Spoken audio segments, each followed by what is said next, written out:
मेरे प्यारे भाइयों, मैं आपको एक बहुमूल्य संदेश सुनाना चाहूंगा।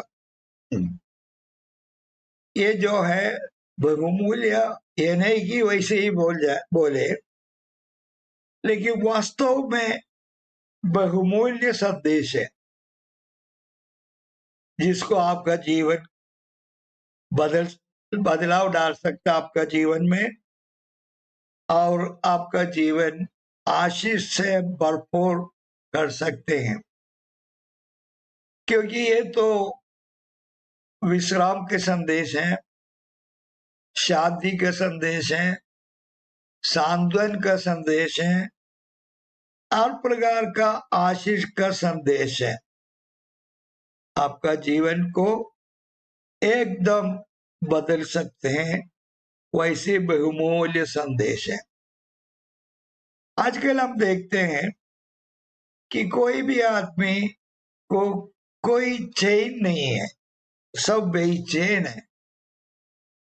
सुबह से शाम तक सोच के देखिए कि कितने सारे मुसीबतों से होकर हम गुजरना पड़ते हैं, कितने सारे मन के दबाव हमारे जीवन में आ जाते हैं, कितने सारे समस्याओं को हम सामना करना पड़ते हैं, और रात तक मेहनत करते रहते हैं।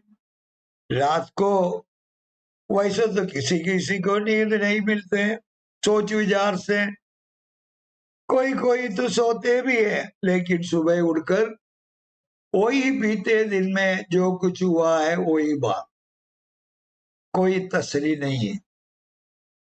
मजदूर लोग सोचेंगे कि अरे दफ्तर में जो बाबू लोग हैं वो तो बड़े अच्छी रीति से, सही ढंग से और आराम के साथ जीवन व्यतीत करते, दफ्तर में आ जाते और थोड़े कुछ लिखा पढ़ी करते, वापस चले जाते।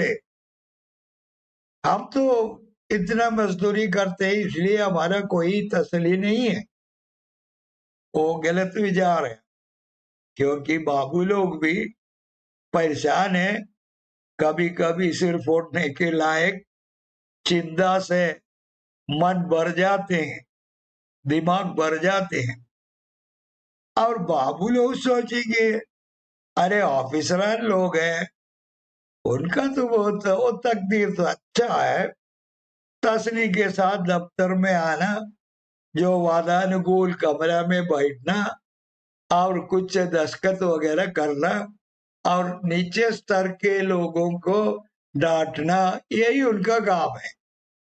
लेकिन वो लोग भी अपने ऊपर सौंप दिया गया उस कार्य को पूरा करने में उनका भी कभी कभी दिमाग खराब हो जाते। इसी प्रकार हम देखें, ऊंचे स्तर के लोग हो, नीचे स्तर के लोग हो, यदि मानव हो तो मुसीबत में है, जो एक प्रकार का परेशानी में है। तमाम लोग ऐसी है, और हर लोग ये सोचते हैं कि कम से कल तो कुछ सुधरना है, कुछ सुधार लाना है, और जो आज से कुछ बेहतर रीति से कल जीवन व्यतीत करना है। सोचते हैं, कोशिश करते हैं, नाकाम रह जाते हैं, कोई फल नहीं मिलता है। तो रोज ऐसी है। ये सब क्यों है? क्यों मनुष्य ऐसी परेशानी में डूबे हुए जीवन व्यतीत करते हैं? क्या परमेश्वर इसी के लिए मानव को बनाया? नहीं नहीं, कतई नहीं।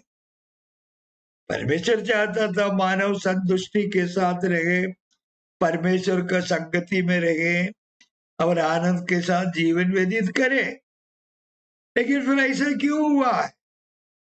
कारण है मनुष्य पापी है, और जन्म से ये पापी तो ये नहीं कि कोई कत्ल कर दिया, कोई चोरी कर दिया तो पापी बन गया। वो तो पाप तो है जरूर, लेकिन वो करने से तो पापी नहीं बना। पापी बनने के कारण ये सब पाप के काम करते हैं, तो पापी कैसे हुआ? जन्म पाप तो हम लोग बताते हैं, सब जानते हैं, बच्चे भी जानते हैं जन्म पाप। उस पाप जब तक है तब तक हमारा जीवन ऐसी संघर्षपूर्ण संकट से भरा हुआ जीवन होगा। क्यों? क्योंकि पाप करने के कारण मनुष्य परमेश्वर से दूर रहते हैं।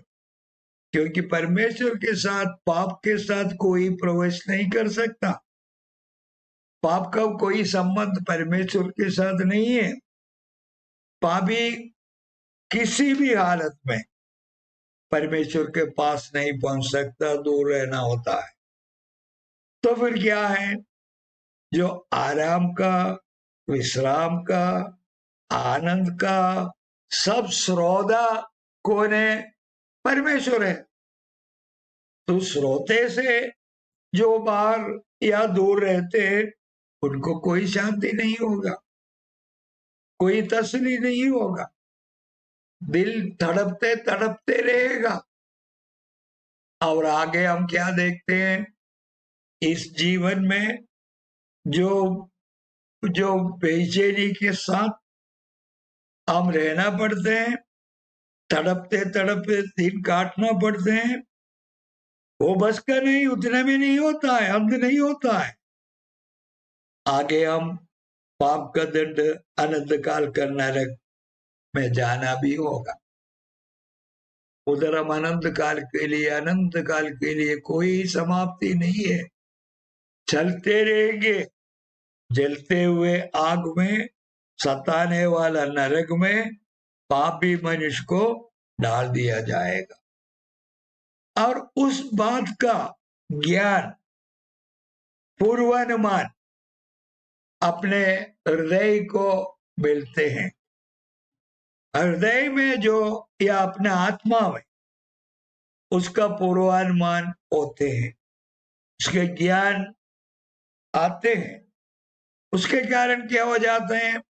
अपना दिल बेचैन हो जाते हैं। दिल का बेचैनी शरीर पर असर डालते हैं।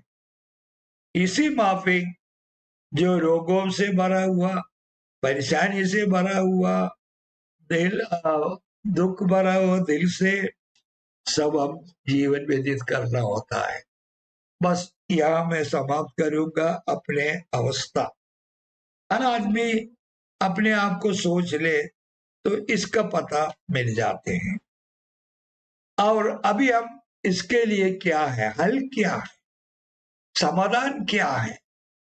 कि पाप को हटाना है।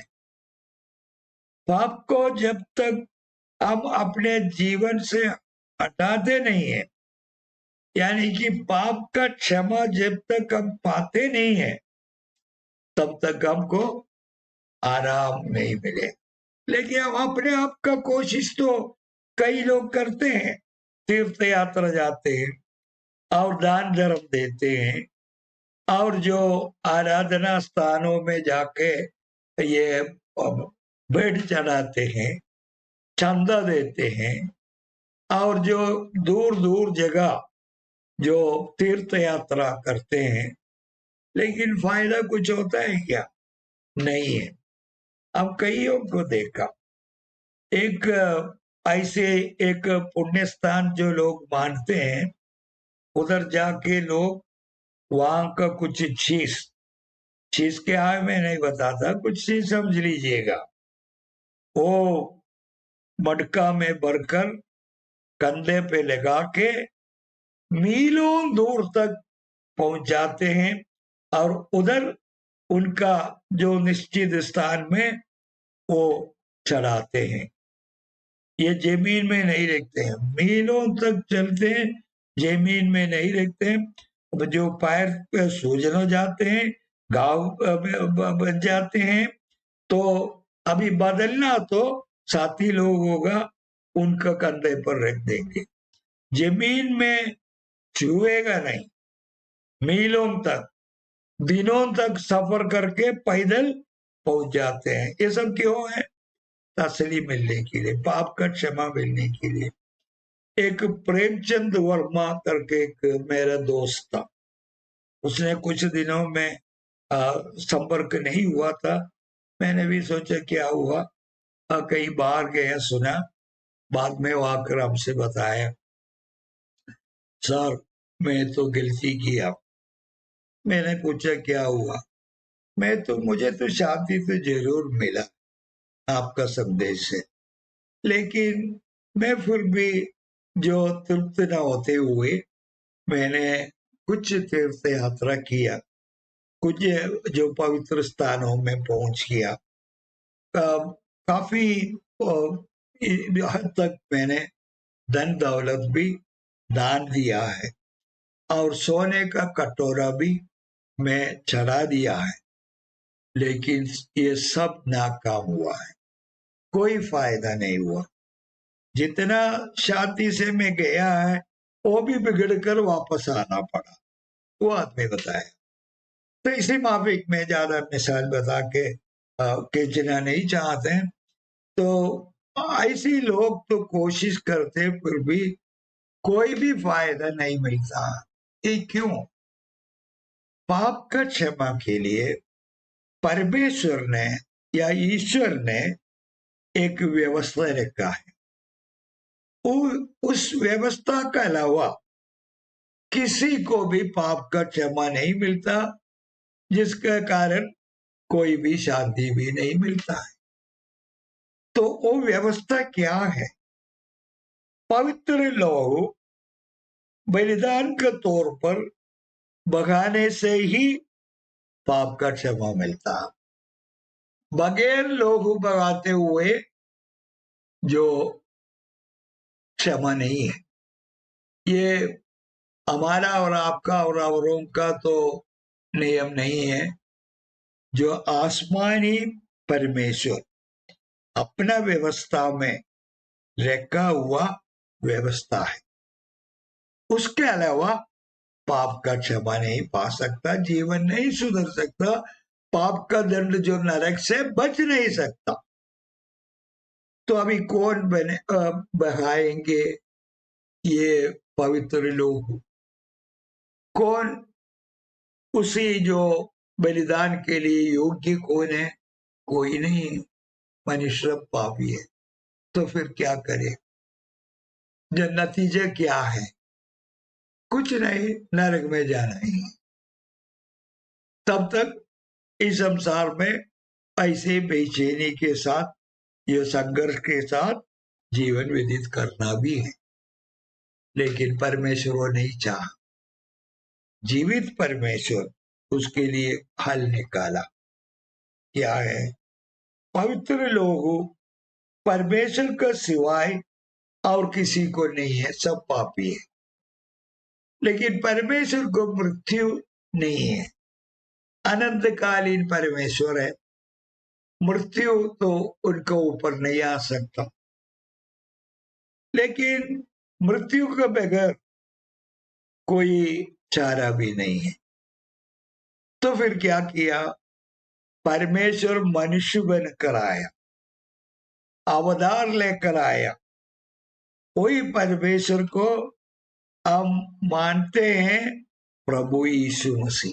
प्रभु यीशु मसीह ये नहीं सोचना है कि किसी संस्था के परमेश्वर है, तमाम संसार के परमेश्वर है। वो मनुष्य होकर आया, और मनुष्य होने के कारण वो अपने जीवन बलिदान कर सकता है। और जो परमेश्वर मनुष्य होकर आया कारण उनका लहू पवित्र है, और परमेश्वर होने के कारण मरने के बाद मृत्यु पर जीत पाकर वापस जीवन में लौट आ सकता है। तो इसके अलावा पाप का क्षमा के लिए कोई चारा नहीं है। इसलिए परमेश्वर मनुष्य बनकर 2000 साल के पहले इस संसार में, हमारे एशियाई देश में, पैलेस्टीन जगह उन्हें अवतार लेकर आया है। वहां का लोग आमने सामने उनको देखा है, बात किया है, आशीष पाया है उनसे। ये कोई ऐसे छुपे हुए बात नहीं ऐसा कोई जो बहाना नहीं है, कोई ऐसा कहानी नहीं। उस जमाने के लोग उनके साथ रहा, उनसे बात किया, उनसे आशीष पाया, बाद में अपने आप को सलीब पर बलिदान के तौर पर चढ़ा दिया। और उधर भगाए हुए लोगों से, मेरे प्यारे भाइयों सुन लीजिएगा, सचमुच में ये हकीकत है, ये आप कोई कहानी नहीं सोचना। वहां जो प्रभु यीशु मसीह बगाया हुआ उस लोगों से आपका पाप का क्षमा पा सकता है, आपका पाप को धुल जाएंगे, आप पवित्र बन जाएंगे, आपका जो पाप का जो दंड जो है आपसे हट जाएंगे। आजकल जो बेचैनी आपका दिल में होते हैं वो भी दूर हो जाएंगे, चैन के साथ आप रह सकते हैं। ये संदेश है मैं आपको आप तक पहुंचाते। तो यदि अभी एक और बात, ये जो पाप का क्षमा पाएंगे कैसे, वो भी मैं एक दो लफ्ज में आपको बताएंगे कि सबसे पहले आप मान जाना है आप पापी है। ये डॉक्टर से जो बीमारी क्या है बताने के बगैर डॉक्टर तो इलाज तो नहीं दे सकता। तो आप ये बात मान जाना चाहिए आप पापी है, और आपके लिए जो परमेश्वर ने मनुष्य बनकर आकर अपना लोग बढ़ाते हुए पाप का प्रायश्चित पूरा किया है, तो पाप का प्रायश्चित आपके लिए तैयार है, लेकिन आप उसको पाना है। तो जैसे मैंने पहले बताया, आप पापी है करके मान जाना, और जो प्रभु यीशु मसीह सलीब पर बहाए हुआ लोहू और उधर जो किया हुआ जो बलिदान, उसके जरिए पाप का क्षमा है, ये विश्वास आप करना है। इसमें कोई शंका रखने की जरूरत नहीं है। आपसे जो बात करते हमारा और हमारे जैसा हजारों लाखों का अनुभव है, सचमुच में ये आपको भी अनुभव कर सकते।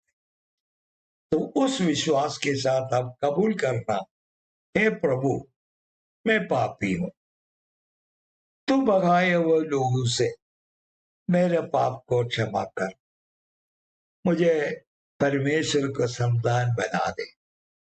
इतना बोल दे, उसी समय आपका पाप का क्षमा मिट जाए, क्षमा मिलेंगे, पाप मिट जाएंगे।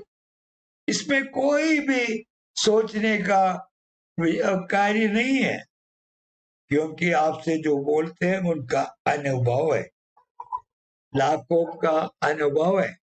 आपका पाप का क्षमा मिलेंगे, क्षमा मिलते ही फौरन उसी समय आपका दिल में जो शांति मिलेगा, आप जो चैन वापस आएंगे, आनंद और अनुग्रह उसी क्षण में आपका जीवन में आएंगे, आपका जीवन सुधर जाएंगे।